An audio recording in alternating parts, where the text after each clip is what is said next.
పుట్టిన వాడు ఏదో ఒక రోజు గిట్టక మారడు.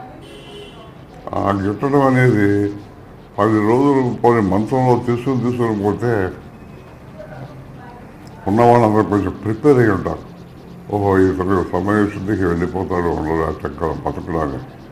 అలా కాకుండా ఇలాంటి దుర్మరణం పాలుందే గ్రేట్ షాకింగ్ న్యూస్.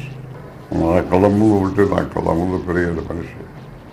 నాతో పాటు చాలా సినిమాల్లో యాక్ట్ చేశాడు కూడాను. నా కష్టావతారంలో చెన్నికృష్ణుడు వేషం వేశాడు. ఎంతో కోఆపరేటివ్గా ఎంతో నవ్వుతూ షూటింగ్ మీద పాల్గొనే మనిషి అతను.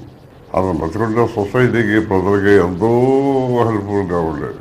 న్యాయం కోసం అతను తీసుకెళ్తే ఖచ్చితంగా న్యాయం చేకూర్చి తీరేటువంటి మనిషి. ఎక్కడున్నా సరే అతను ఆత్మవిశ్రాంతి చేరుకోవాలని, మళ్ళీ నా కుటుంబ సభ్యులందరూ చేరుకుని మామూలు మనుషులు కావాలని